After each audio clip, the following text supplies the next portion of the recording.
Hello बच्चों, कैसे हैं आप लोग।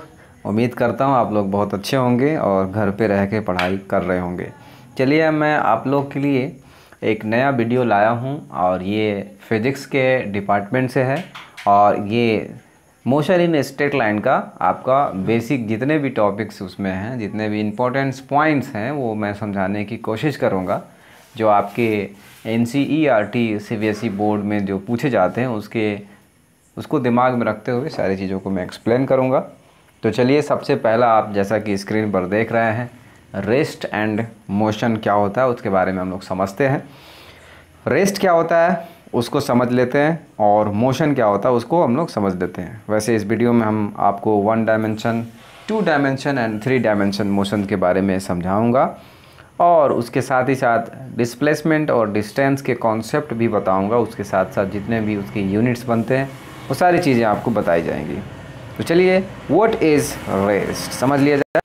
तो आप स्लाइड में जैसा कि देख रहे हैं, मैं डायरेक्टली स्लाइड में difference between rest and motions को मैं दिखा रहा हूँ। चलिए, सबसे पहले मैं आपको रेस्ट के बारे में बता देता हूँ, ठीक है ना। तो व्हाट इज़ रेस्ट, आप समझते हैं ऐसे भी कि कोई भी बॉडी एक जगह हमेशा वहीं पास स्टे रहता है, रुका रहता है, तो उस पोजीशन में उस बॉडी को हम लोग रेस्ट के कंडीशन में कहा जाता है। जैसा कि आप लोग फिज़िक्स के अकॉर्डिंग जानेंगे और फिज़िक्स के थ्योरी में क्या होता है रेस्ट उसको समझेंगे। डेफिनेशन ये लिख भी लीजिएगा अपने नोटबुक में और इसको समझिएगा भी। अभी मैं एक्सप्लेन करता हूँ। और body is said to be at rest if its position does not change with respect to a fixed point in its surrounding. Means a body is said to be at rest. एक body को तभी rest में कहा जाएगा if its position does not change, जब उसका position change नहीं करेगा with respect to fixed point in its surroundings। मतलब अगर उसके चारों ओर कुछ भी, अगर कोई ऑब्जेक्ट के कंपेयरिंग किया जा रहा है और उस फिक्स पॉइंट के अकॉर्डिंग वो चेंज नहीं कर रहा है। अगर आप अपने घर में देख सकते हैं, आपके घर में टीवी लगा हुआ है और वो टीवी को कंपेयरिंग कर रहे हैं किसी भी ऑब्जेक्ट से, मान लीजिए अपने घर के दीवार से, वॉल से, या किसी घड़ी से या दरवाजे से, अगर उसके रिस्पेक्ट में वो आगे पीछे कहीं अपना पोजीशन चेंज नहीं कर रहा है ना, फिक्स्ड पॉइंट पर ही है, अपने टाइम के साथ वो अपना पोजीशन चेंज नहीं कर रहा है, तो उस केस में उसको रेस्ट में कहा जाता है। ठीक है, तो इस डेफिनेशन को देखिएगा। और साथ ही साथ मैं आपको एग्जांपल रखा हूँ, जैसे बुक रखा हुआ है वो रेस्ट में है। जैसे यहाँ पास रखा हुआ है अ bench fixed in a park, वो रेस्ट में है। ठीक है, तो आगे देखिए मोशन क्या होता है। मोशन को समझते हैं, बिल्कुल इसका अपोजिट है, तो समझ लेते हैं इसको। ठीक है ना। A body is said to be in motion if its position continuously changes, if its position continuously changes, मतलब उसका जो पोजीशन है वो हमेशा चेंज करता रहता है। with respect to its surrounding changes with time, उसके चारों ओर के सराउंडिंग टाइम के रिस्पेक्ट में कोई भी फिक्स पॉइंट पर अगर उसका कंपेयरिंग किया जा रहा है तो उसके रिस्पेक्ट में वो हमेशा चेंज होता रहेगा। जैसे आप देख सकते हैं कि अगर लाइट आता है और फ़ैन चलता है तो आप देख सकते हैं फ़ैन का जो ब्लेड होता है, जो पत्ती लगी रहती है, वो हमेशा घूमता रहता है। जब लाइट होता है तो आप अगर उसको किसी भी चीज़ से कंपेयरिंग कर रहे हैं तो वो उसका पोजीशन चेंज हो रहा है और उसको मोशन में कहा जाता है। ठीक है, मैं एक और एग्ज़ाम्पल रखा हूँ, दो एग्ज़ाम्पल है आपके सामने। फ्लाइंग बर्ड्स, जैसे चिड़ियाँ उड़ रही होती हैं तो अपने टाइम के रिस्पेक्ट में सराउंडिंग में किसी भी फिक्स पॉइंट से वो अपना पोजीशन चेंज कर रही हैं, वो आपका मोशन में कहलाता है। अ बॉय प्लेइंग फुटबॉल, अगर बॉय फुटबॉल खेल रहा होता है तो मोशन में, आप बहुत अच्छी भली भांति जानती है। एक नोट की बात कर लीजिएगा, एक बहुत ही इंपॉर्टेंट बात मैं आपको, सबसे नीचे आप देख सकते हैं यहाँ पास जो लिखा हुआ है, तो इसको समझिएगा। इसमें क्या है इसका समझिएगा। ठीक है, तो मैं बताता हूँ। The state of rest and motion of the body is relative to each other. अगर कोई बॉडी रेस्ट में है या मोशन में है, वो एक दूसरे के रिलेशन में यानी रिलेटिव होते हैं। अगर आप बैठे हैं, अगर आप सपोज़ कर लीजिए कि आप ट्रेन में बैठे हैं और दो पर्सन बैठे हैं आपस में, ट्रेन बहुत ही रफ्तार में है, लेकिन आपस में जो आप सीट के सामने आमने सामने अपोजिट साइड बैठे हैं, आप एक दूसरे को देख रहे होते हैं और उस केस में वो रेस्ट में कहलाते हैं, आप एक दूसरे के रेस्ट में होते हैं। लेकिन अगर आपका कंपेयरिंग बाहर ट्रेन के बाहर कुछ रोड से कर दिया जाए, ट्रीज से कर दिया जाए, या किसी भी खड़े पर्सन से कर दिया जाए, तो वो आपका मोशन जो है वो उसके रिस्पेक्ट में आपका जो कंडीशन है उसके रिस्पेक्ट में मोशन में हो जाता है। तो ये सब क्या है, रिलेटिव चीज़ें हैं, ठीक है ना। बॉडी जो होती हैं रेस्ट में हो या मोशन में है, वो सारे एक दूसरे से रिलेटिव होती हैं। फिर आगे देख लीजिएगा, इसमें क्या है, कलर इसका चेंज कर देता हूँ मैं ताकि ब्लैक ना हो जाए। और देखिएगा ये चीज़ें जो लिखी हुई हैं, a body can be both at rest and in motion at the same time. एक बॉडी उसी समय रेस्ट में भी हो सकता है और मोशन में हो सकता है। जैसे आप ट्रेन में बैठे हैं, वही एग्जांपल मैं आपको ले लेता हूँ। ट्रेन में बैठे हैं और आमने सामने, मान लीजिए ये आमने सामने बैठे हैं आप, तो एक दूसरे के रिस्पेक्ट में आप रेस्ट में हो, ठीक है ना, आप एक दूसरे के रिस्पेक्ट में रेस्ट में हो। लेकिन वही अगर मैं बता दूं आपको, वही अगर ये जो पर्सन है अगर बाहर से कंपेयरिंग करें, बाहर के कोई ट्री से कंपेयरिंग करें, तो वो मोशन में हो जाते हैं एक दूसरे के। तो एक ही टाइम में ये पर्सन क्या है, इसके रिस्पेक्ट में क्या है, रेस्ट में है, राइट, और इसके रिस्पेक्ट में क्या है, इसके रिस्पेक्ट में मोशन में है। तो एक ही टाइम में एक पर्सन जो है वो रेस्ट में भी हो सकता है और मोशन में भी हो सकता है, राइट। तो उम्मीद है आप समझ रहे होंगे इस चीज़ को। चलिए मैं आगे समझाता हूँ। ये हमारे पास कुछ ग्राफ्स हैं जो मैं आपको इस ग्राफ के मीडियम से वे से मैं समझाऊंगा चीज़ों को। और देखिए इसमें लिखा हुआ है सीरीज नंबर फर्स्ट और सेकंड, मतलब एक रेस्ट को मैं बताऊंगा और एक यूनिफॉर्म मोशन को बताऊंगा। आप इसमें देखें कि, चलिए मैं इसमें जैसे कि आपको देख सकते हैं आप, ये जो ग्राफ दिया हुआ है डिस्प्लेसमेंट और टाइम का ग्राफ दिया हुआ है। डिस्प्लेसमेंट टाइम के ग्राफ में आप देख रहे हो कि इसका मेन जो फीचर्स है वो क्या है, वो स्लोप, इसका स्लोप v इज इक्वल 0 लिया हुआ है। क्यों, आप इसमें देख रहे हो टाइम तो बढ़ रहा है आगे की ओर, टाइम बढ़ रहा है, ठीक है, लेकिन डिस्प्लेसमेंट वही है, डिस्प्लेसमेंट ऊपर की ओर है ना। तो डिस्प्लेसमेंट आप देख रहे हो कि वही है, मतलब यही है डिस्प्लेसमेंट, यहीं पास है, ठीक है, यहीं पास है। तो आप देख रहे हो कि डिस्प्लेसमेंट टाइम आगे की ओर जा रहा है ग्राफ में, लेकिन डिस्प्लेसमेंट जो है यहीं पास रुका हुआ, मतलब आप आगे की ओर टाइम देख रहे हो तो यहीं पास डिस्प्लेसमेंट हमेशा एक कांस्टेंट बना हुआ है, यानी इसकी वेलोसिटी जो है वो बिल्कुल ज़ीरो है। वेलोसिटी मतलब डिस्प्लेसमेंट अपॉन टाइम, तो डिस्प्लेसमेंट कांस्टेंट है, कोई है ही नहीं। तो जो वेलोसिटी का जो स्लोप है वो ज़ीरो, स्लोप मतलब कोई वेलोसिटी चेंज हो ही नहीं रहा है इसमें। आगे समझ सकते हैं इसमें यूनिफॉर्म मोशन, मोशन के बारे में बता देता हूँ आपको। मोशन में क्या होता है कि चीज़ें जो हैं इसमें जो ग्राफ है वो बढ़ रही होती हैं, राइट। देखिए टाइम जैसे जैसे बढ़ रहा है आगे की ओर, टाइम जैसे जैसे बढ़ रहा है वैसे वैसे डिस्प्लेसमेंट भी बढ़ रहा है। जैसे टाइम यहाँ आया तो डिस्प्लेसमेंट यहाँ हो गया, ठीक है ना, यहाँ बढ़ा, यहाँ आया, फिर टाइम यहाँ आया तो डिस्प्लेसमेंट यहाँ हो गया, टाइम यहाँ आया तो डिस्प्लेसमेंट यहाँ हो गया, टाइम यहाँ आया तो डिस्प्लेसमेंट यहाँ हो गया। तो जैसे जैसे टाइम बढ़ रहे हैं वैसे वैसे डिस्प्लेसमेंट भी बढ़ रहा है। तो इस तरह से हम लोग इसको बोलेंगे कि ये मोशन के कंडीशन में है, ये मोशन में है। बस ग्राफ, अगर आपको ये ग्राफ मिलता है तो आप क्या समझेंगे कि ये जो है ये एक रेस्ट के कंडीशन का ग्राफ है, और ये ग्राफ मिलता है आपको तो आप इससे समझेंगे कि मोशन के केस का ग्राफ है, right. I hope you understand. Next चलते हैं। चलिए मैं आपको अब समझा रहा हूँ 1 डायमेंशन मोशन क्या होता है, 2 dimension motion and 3 dimensional motion क्या होता है, उसके बारे में हम लोग सीख लेते हैं। जैसे आप अपने ही डेली लाइफ में देखते हैं, जब आप ट्रेन को देखते हैं तो वो ट्रेन सीधा जा रहा होता है, ट्रेन सीधा जा रही होती है, ठीक है। ट्रेन की जो स्पीड रहती है वो बिल्कुल सीधे सीधे रहती है, राइट।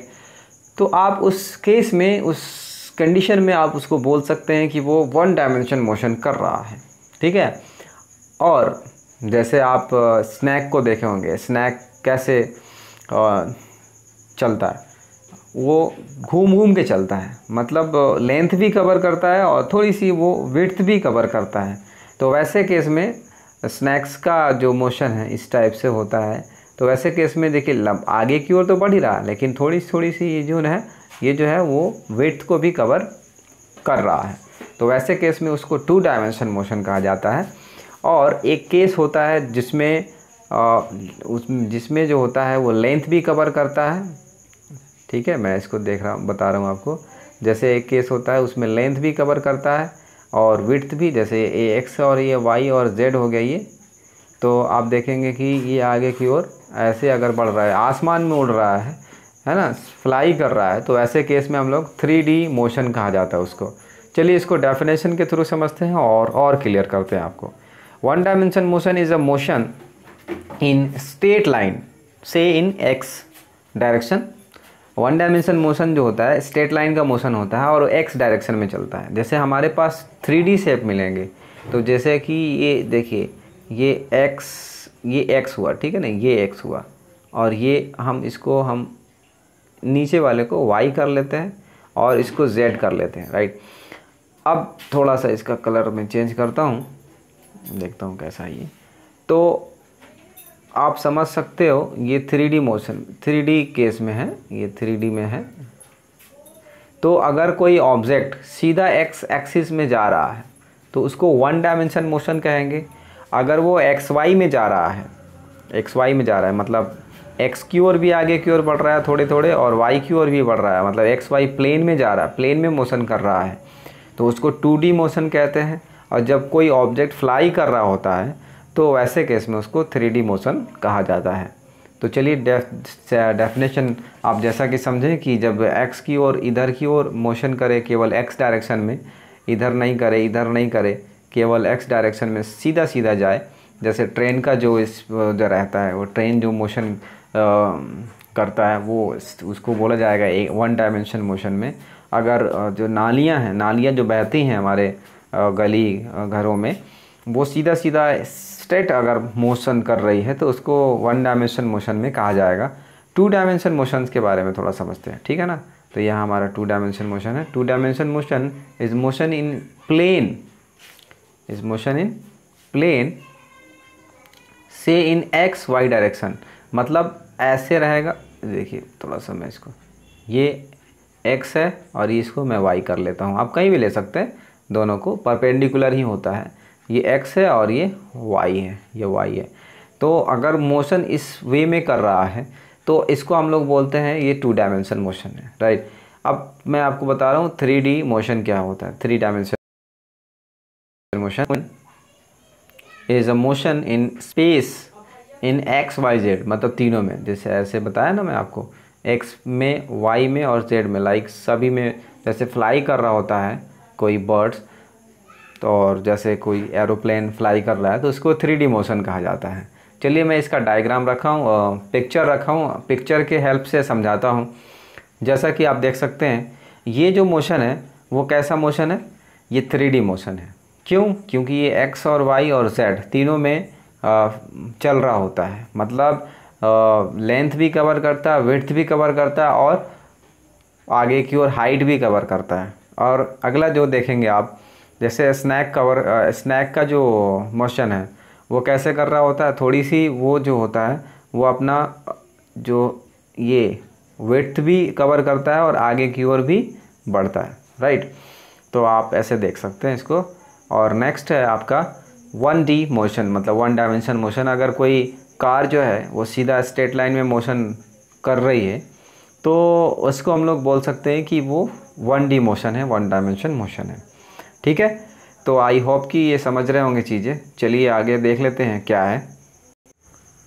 चलिए मैं आपको बता दूं कि डिस्टेंस क्या होता है और डिस्प्लेसमेंट क्या होता है, ये सारी चीज़ें मैं आपको समझा दूं। तो चलिए डिस्टेंस के बारे में समझते हैं। डेफिनेशन पहले देख लेते हैं क्या है।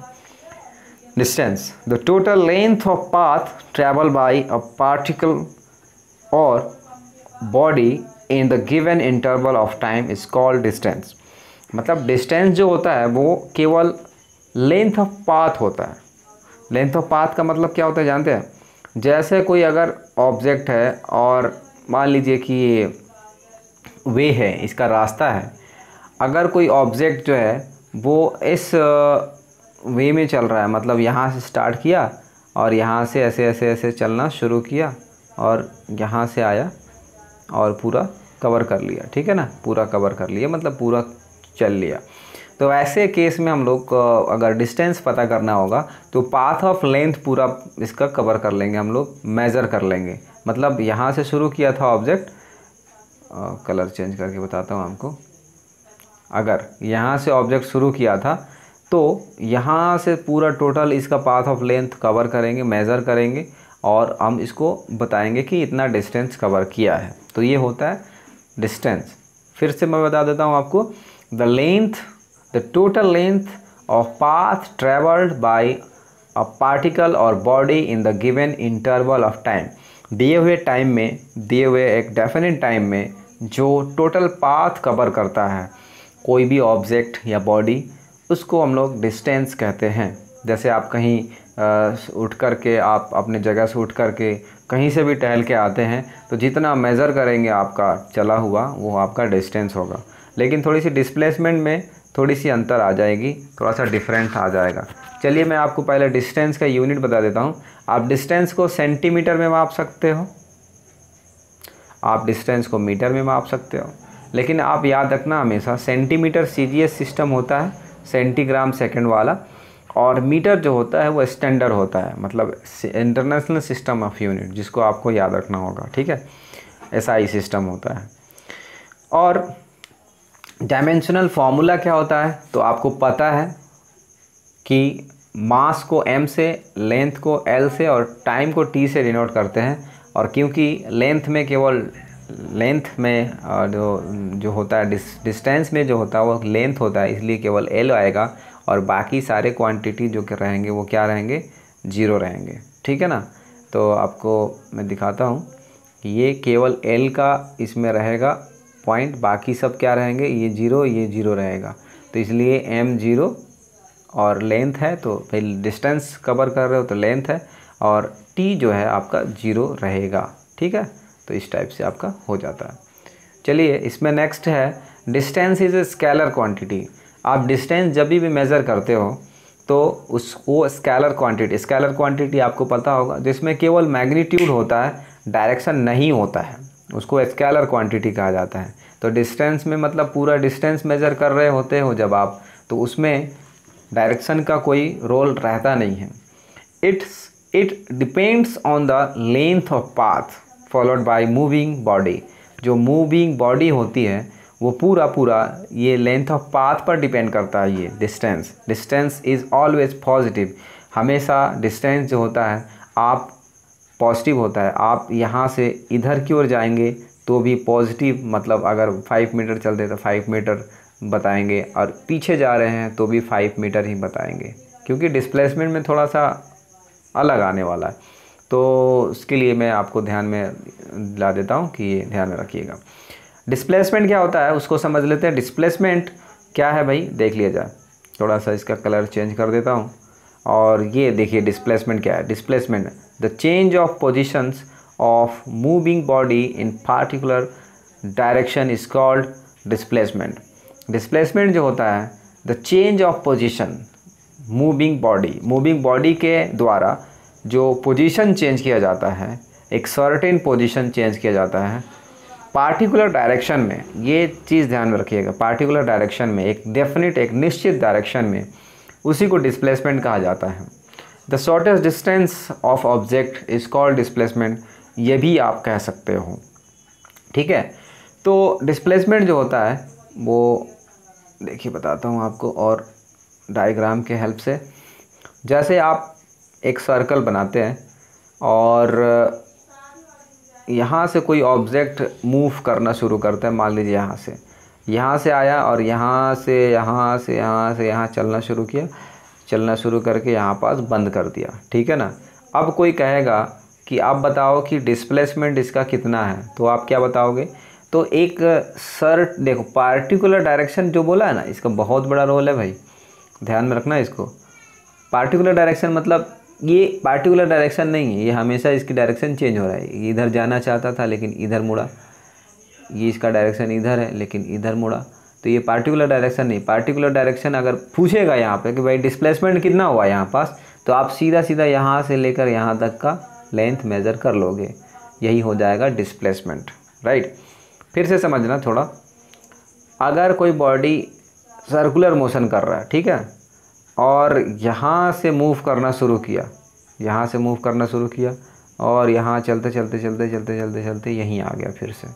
अब अगर पूछता है कि कितना डिस्प्लेस्ड किया ऑब्जेक्ट, तो आप यहाँ से सर्टेन डिस्टेंस में कहाँ जाओगे, आप जो है यहाँ से सर्टेन डिस्टेंस से कहाँ जाओगे, यहीं पास रह जाओगे ना। तो इसको डिस्प्लेसमेंट, यहाँ पास जो डिस्प्लेसमेंट होता है, डिस्प्लेसमेंट को एस से डिनोट करेंगे और इसका डिस्प्लेसमेंट कितना हो जाएगा, 0 हो जाएगा।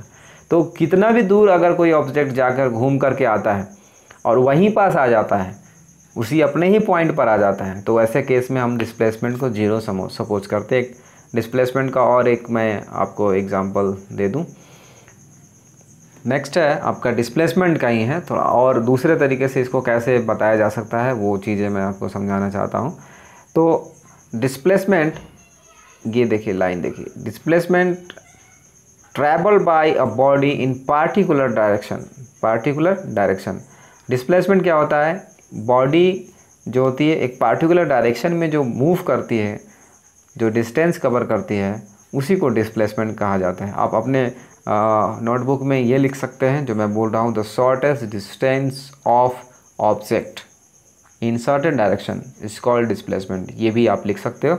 चलिए इसका यूनिट क्या होगा, तो ये जो है डिस्टेंस का ही पार्ट है लेकिन इसमें डायरेक्शन लगा हुआ है, और डायरेक्शन का कोई यूनिट तो होता नहीं है। डायरेक्शन का अगर मेज़रमेंट लें लेंथ में, क्या किससे मेज़र करेंगे, मैग्नीट्यूड लें उसका, तो उसमें कोई होगा नहीं। तो basically displacement in length, okay, therefore its CGS and SI units are respectively centimetre and metre. CGS में सेंटीमीटर हो जाएगा और आपका SI में मीटर हो जाएगा, राइट। तो आप समझ सकते हैं इस चीज़ को। डायमेंशन फार्मूला क्या होगा, जो आपका डिस्टेंस का होता है वही आपका डायमेंशन फार्मूला इसका भी होगा, ठीक है। तो बच्चों आज के लिए इस वीडियो में इतना ही। फिर मैं अच्छे बढ़िया कॉन्सेप्ट में आपको इस पूरे चैप्टर का बताऊंगा, और आगे आने वाले डेरिवेशन में बताना है तो आपको डेरिवेशन में अच्छे से कराऊंगा, पूरा बोर्ड पे आके कराऊंगा, क्योंकि ये डेफिनेशन था, कॉन्सेप्ट थे, तो इसको ऐसे बताना था और इसको लिखना भी ज़रूरी था आपको। तो इस पूरे नोटबुक में लिखिएगा। वीडियो अच्छा लगा हो तो सब्सक्राइब करिएगा, अपने दोस्तों को शेयर करिए। तो ठीक है, अगले वीडियो में मिलते हैं। Thank you so much.